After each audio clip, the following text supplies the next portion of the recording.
Hello everyone, welcome back to mom and my studio. ಎಲ್ಲರೂ ಹೇಗಿದ್ದೀರಾ? ನೀವೆಲ್ಲರೂ ಚೆನ್ನಾಗಿದ್ದೀರಾ ಅಂತ ಬಯಸ್ತಾ ಇವತ್ತಿನ ವೀಡಿಯೋ ಸ್ಟಾರ್ಟ್ ಮಾಡ್ತಿದ್ದೀನಿ. ಇವತ್ತು ಸಿಲ್ಕ್ ಥ್ರೆಡ್ ಬ್ಯಾಂಗಲ್ಸ್ ಹೇಗೆ ಪರ್ಫೆಕ್ಟಾಗಿ ವ್ರಾಪ್ ಮಾಡೋದು ಅಂತ ತೋರಿಸ್ಕೊಡ್ತೀವಿ. ಇದು 2 ಕಟ್ ಬ್ಯಾಂಗಲ್ಗೆ ತೋರಿಸ್ತಿದ್ದೀನಿ ನಾನು. ಫಸ್ಟ್ ಮೊದಲಿಗೆ ಗೋಲ್ಡ್ ಥ್ರೆಡ್ ತೊಗೊಂಡಿದ್ದೀವಿ, ಮತ್ತು ಈ ಥರ ರೈಟಿಂಗ್ ಪ್ಯಾಡ್ ಯೂಸ್ ಮಾಡ್ತೀವಿ. ರೈಟಿಂಗ್ ಪ್ಯಾಡ್ ತೊಗೋಬೇಕು, ಮತ್ತು ಟಾಪ್ ಆಫ್ ದ ರೈಟಿಂಗ್ ಪ್ಯಾಡಲ್ಲಿ ದಾರಾನ ಹಿಡ್ಕೋಬೇಕಾಗತ್ತೆ. ಅಲ್ಲಿಂದ 45 ರೌಂಡ್ಸ್ ವ್ರಾಪ್ ಮಾಡ್ಕೋಬೇಕು. 2 ಕಟ್ ಬ್ಯಾಂಗಲ್ಗೆ 45 rounds full complete rounds, like ಟಾಪಲ್ಲಿ ಸ್ಟಾರ್ಟ್ ಮಾಡಿದ್ರೆ 1 ಕಂಪ್ಲೀಟ್ ರೌಂಡ್ ಬಂದು ಟಾಪ್ಗೆ ಎಂಡ್ ಆಗಬೇಕು. ಆ ಥರ 45 ರೌಂಡ್ಸ್ ಸಾಕಾಗತ್ತೆ. ಅದೇ ಈಗ 4 ಕಟ್ ಬ್ಯಾಂಗಲ್ಸ್ ಏನಾದರೂ ಫ್ಲ್ಯಾಟ್ ಆರ್ ಕರ್ವ್ ತೊಗೊಂಡ್ರೆ ಅದಕ್ಕೆ 25 ರೌಂಡ್ಸ್ ಆಫ್ ಥ್ರೆಡ್ಸ್ ಸಾಕಾಗತ್ತೆ. ವ್ರಾಪ್ ಮಾಡ್ಕೊಂಡ್ಮೇಲೆ ಇಲ್ಲಿ ನೋಡಿ, ಇಲ್ಲಿ ಮೇಲ್ಗಡೆ ಸ್ಟಾರ್ಟ್ ಮಾಡ್ಕೊಂಡ್ವಲ್ಲ, ಇಲ್ಲೆಲ್ಲಾದರೂ ಒಂದು ಕಡೆ ಕಟ್ ಮಾಡ್ಕೋತೀವಿ. ಈ ಥರ ಕಟ್ ಮಾಡ್ಕೊಂಡಾಗ ಹಿಡ್ಕೊಳ್ಳೋವಾಗ ದಾರನ ಎಲ್ಲ ಫ್ಲ್ಯಾಟಾಗಿ ಇಟ್ಕೋಬೇಕು. ಫುಲ್ಲು ರೌಂಡಾಗೆ ಇದಾಗಿ ಇಟ್ಕೋಬಾರ್ದು, ಕರ್ವಾಗೆ. ನಾವು ಅಂಟಿಸ್ಕೊಳ್ಳೋವಾಗ ಯಾವಾಗಲೂ ಫ್ಲ್ಯಾಟಾಗಿ ಅಂಟಿಸ್ಕೋಬೇಕು, ಥ್ರೆಡ್ ಒಂದ್ರ ಮೇಲೆ ಒಂದು ಓವರ್ಲ್ಯಾಪ್ ಆಗ್ತಿಲ್ದಂಗೆ. ಈ ಥರ ವೀಡಿಯೋಲಿ ತೋರಿಸ್ದಂಗೆ ಈ ಥರ ಗ್ಲೂ ಹಾಕ್ಕೊಂಡ್ಮೇಲೆ ಈಗ 2 ಕಟ್ ಬ್ಯಾಂಗಲ್ ತೊಗೊಂಡಿದ್ದೀವಿ ರ್ಯಾಪಿಂಗ್ ತೋರಿಸೋದಕ್ಕೋಸ್ಕರ. ಬೇರೆ ಕಲರೇ ತೊಗೊಂಡಿದ್ದೀನಿ, ಬಿಕಾಸ್ ಇವಾಗ ಗೋಲ್ಡ್ ರ್ಯಾಪ್ ಮಾಡಿದಾಗ ಎಲ್ಲಾದರೂ ಜಾಗ ಇದ್ದರೆ ಕಾಣುತ್ತೆ ಅಲ್ವಾ, ಅದಕ್ಕೋಸ್ಕರ. ಈ ಥರ ಒಳಗಡೆ ಸರ್ಫೇಸ್ ಕ್ಲೀನ್ ಮಾಡ್ಕೊಂಡ್ಮೇಲೆ ಗ್ಲೂ ಅಪ್ಲೈ ಮಾಡ್ಕೋಬೇಕು. ಒಂದು ಸ್ವಲ್ಪ ಜಾಸ್ತಿನೇ ಅಪ್ಲೈ ಮಾಡ್ಕೊಳ್ಳಿ, ಬಿಕಾಸ್ ಚೆನ್ನಾಗಿ ಅಂಟ್ಕೋಬೇಕಾಗತ್ತೆ ಥ್ರೆಡ್ ಬ್ಯಾಂಗಲ್ಗೆ. ನಾವಿದು ಸ್ಟಿಕ್ ಮಾಡುವಾಗ ನೋಡಿ, ಇಲ್ಲಿ ತೋರಿಸ್ದಂಗೆ ಫ್ಲ್ಯಾಟಾಗೇ ಅಂಟಿಸ್ಕೋಬೇಕು. ಅದನ್ನು ಈ ಥರ ಅಂಟಿಸ್ಕೋಬೇಕಾಗತ್ತೆ. ಮತ್ತು ಎಕ್ಸಸ್ ಗ್ಲೂ ಇರೋದು ಜಸ್ಟ್ ನಿಮ್ಮ ಹ್ಯಾಂಡ್ಸ್ ಕ್ಲೀನ್ ಸರ್ಫೇಸ್ ಇರಬೇಕು. ಆ ಥರ ಒಂದು ಸ್ವಲ್ಪ ಹೊತ್ತು 5 minutes dry ಆಗಿಬಿಡಿ.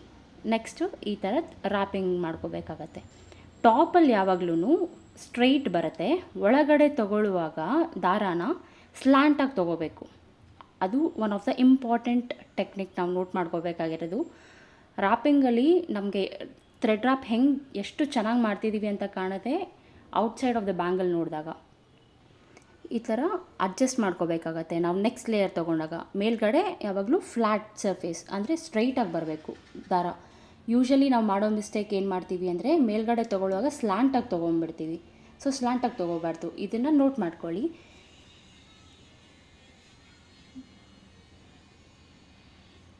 So and every time ಪ್ರತಿಯೊಂದು ರೌಂಡು ನಾವು ವ್ರಾಪ್ ಮಾಡುವಾಗ ನೋಡಿ, ಹಿಂಗೆ ವಿಡಿಯೋ ಅಲ್ಲಿ ತೋರಿಸ್ದಂಗೆ ದಾರ ಯಾವಾಗಲೂ ಫುಲ್ಲು ಸ್ಟ್ರೈಟಾಗೇ ಬರಬೇಕು. ಫುಲ್ಲು ಉಬ್ಬಾಗೆಲ್ಲ ತೊಗೋಬಾರ್ದು, ಒಂದ್ರ ಮೇಲೊಂದು ಅಂಟ್ಕೋಬಾರ್ದು. ಎಲ್ಲ ಫುಲ್ಲು ಅಡ್ಜಸ್ಟ್ ಮಾಡ್ಕೋಬೇಕು ದಾರನ ನಾವು ಲೈನ್ ಬೈ ಲೈನು.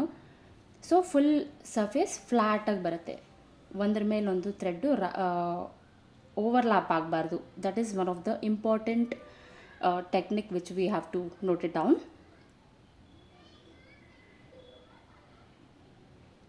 ಇದೇ ಥರ ಫುಲ್ ಬ್ಯಾಂಗಲ್ ರ್ಯಾಪ್ ಮಾಡ್ಕೋಬೇಕಾಗತ್ತೆ. ಅದೇ ನೀವು ಇವಾಗ ಇನ್ ಕೇಸ್ ಕರ್ವ್ ಬ್ಯಾಂಗಲ್ ತೊಗೊಂಡ್ರೂ 45 ಲೈನ್ಸೇ ಸಾಕಾಗುತ್ತೆ 2 ಕಟ್ ಬ್ಯಾಂಗಲ್ಗೆ ಅಂತ. ಅಂದರೆ 4 ಕಟ್ ಬ್ಯಾಂಗಲ್ಗೆ 25 ಲೈನ್ಸ್ ಟು 26 ಲೈನ್ಸ್ ಸಾಕಾಗುತ್ತೆ. ಆ್ಯಂಡ್ ಇದು 45 ಲೈನ್ಸ್ ತೊಗೊಂಡ್ರೂ ಎಷ್ಟೇ ಒಂದು ಸ್ಪೇಸ್ ಬಿಡದಿಲ್ಲದೆ ರ್ಯಾಪ್ ಮಾಡಿದ್ರೂ ನಮ್ಗೆ ಎಕ್ಸ್ಟ್ರಾ ಥ್ರೆಡ್ ಉಳಿಯುತ್ತೆ. ಶಾರ್ಟೇಜ್ ಖಂಡಿತವಾಗ್ಲೂ ಬರಲ್ಲ. ಇನ್ ಕೇಸ್ ಶಾರ್ಟೇಜ್ ಬಂತು ಅಂತ ಅಂದರೆ ನೀವು ರಿಮೂವ್ ಮಾಡಿಬಿಟ್ಟು ಮತ್ತಿನ್ನೊಂದು ಸಾರಿ ಟ್ರೈ ಮಾಡಿ, ಖಂಡಿತವಾಗೂ ಎಕ್ಸ್ಟ್ರಾ ಥ್ರೆಡ್ ಉಳಿಯುತ್ತೆ. ಆ್ಯಂಡ್ ಲಾಸ್ಟಲ್ಲಿ ಇಲ್ಲಿ ಸ್ಟಿಕ್ ಮಾಡ್ಕೊಳ್ಳೋವಾಗ ನೋಡಿ ಏನು ಮಾಡಬೇಕು ಅಂತಂದರೆ, ಲೆಫ್ಟ್ ಹ್ಯಾಂಡಲ್ಲಿ ಇನ್ ಕೇಸ್ ಈ ಥರ ಹೋಲ್ಡ್ ಮಾಡಬೇಕು ಥ್ರೆಡ್ ಹೋಲ್ಡ್ ಫುಲ್ ಟೈಟಾಗಿ, ಎವ್ರಿ ರೌಂಡ್ ಟೈಟಾಗೇ ರ್ಯಾಪ್ ಮಾಡಬೇಕಾಗತ್ತೆ. ನಾವು ಲೂಸ್ ಬಿಡಬಾರ್ದು ಎಲ್ಲೂ. ಈ ಥರ ಗ್ಲೂ ಹಾಕ್ಕೋಬೇಕು. ಗ್ಲೂ ಹಾಕ್ಕೊಂಡು ಫ್ಲ್ಯಾಟಾಗೇ ಅಂಟಿಸ್ಕೋಬೇಕಾಗತ್ತೆ ಥ್ರೆಡ್ನ. ಒಂದ್ರ ಮೇಲೊಂದು ಓವರ್ಲ್ಯಾಪ್ ಆಗೋ ಥರ ಅಂಟಿಸ್ಲೇಬಾರ್ದು. ಈ ಥರ ಫ್ಲ್ಯಾಟಾಗಿ ಅಂಟಿಸ್ಕೊಂಡು ಹಾರ್ಡ್ಲಿ 20 to 30 ಸೆಕೆಂಡ್ಸ್ ಹೋಲ್ಡ್ ಮಾಡಿ. ನೀವು ಹೋಲ್ಡ್ ಮಾಡಿದಾಗ ಫ್ಲ್ಯಾಟಾಗೆ ಸ್ಟಿಕ್ ಆಗಿರುತ್ತೆ ಸರ್ಫೇಸು. ಮತ್ತು ಎಡ್ಜಸಲ್ಲಿ ಲೈಟಾಗಿ ಅಪ್ಲೈ ಮಾಡ್ಕೋಬೇಕು ಗ್ಲೂನ. ಮೇಕ್ ಶ್ಯೂರ್ ನಮ್ಮ ಕೈಗಳು ವಾಶ್ ಮಾಡಿರಬೇಕು, ಇಲ್ಲಾಂದರೆ ಕೈಯಲ್ಲಿರೋ ಡಸ್ಟು ಥ್ರೆಡ್ಗೆ ಅಂಟ್ಕೊಳ್ಳುತ್ತೆ, ಬ್ಲ್ಯಾಕಾಗಿ ಕಾಣುತ್ತೆ. ನಮ್ಮ ಕೈ ನೀಟಾಗಿತ್ತು ಅಂತಂದರೆ ಥ್ರೆಡ್ ಗ್ಲೂ ಮಾಡಿರೋದು ನೀಟಾಗಿ ಕಾಣುತ್ತೆ. ಅದು one of the important technique ನಾನು ನೋಟಿಸ್ ಮಾಡಿದ್ದು ಇಷ್ಟುವರೆಗೂ ಮಾಡಿದ್ರಲ್ಲಿ. ಮತ್ತು ಲೈಟಾಗಿ ಹಿಂಗೆ ರಿಮೂವ್ ಮಾಡ್ಕೊಳ್ಳಿ, ಅಂಟಿದ್ದನ್ನು ರಿಮೂವ್ ಮಾಡಿಕೊಂಡು ಹಿಂಗೆ ಕಟ್ಟರಲ್ಲಿ ಕಟ್ ಮಾಡ್ಕೊಬೇಕು. ಕಟ್ ಮಾಡಿದ ಕೂಡಲೇ ಅದು ಹೆಂಗಿದ್ರು ಒಂದು ಸ್ವಲ್ಪ ಡ್ರೈ ಆಗಿರುತ್ತೆ, ಒಂದು 20 ಸೆಕೆಂಡ್ಸಲ್ಲಿ. ಸೊ ಈ ಥರ ಗ್ಯಾಪ್ ಕಾಣುತ್ತೆ ನೋಡಿ ನಿಮಗೆ. ಈ ಗ್ಯಾಪಲ್ಲಿ ಜಸ್ಟ್ ಹಿಂಗೆ ಅಂಟಿಸ್ಕೋಬೇಕು. ನಿಮಗೆ ಈ ಟೆಕ್ನಿಕ್ಸ್ ಎಲ್ಲ ಇಷ್ಟ ಆಗಿದ್ದರೆ ಕಮೆಂಟ್ ಮಾಡಿ, ಲೈಕ್, ಶೇರ್, ಸಬ್ಸ್ಕ್ರೈಬ್ ಮಾಡೋದಂತೂ ಮರಿಬೇಡಿ. Thank you for watching. See you, tata, bye.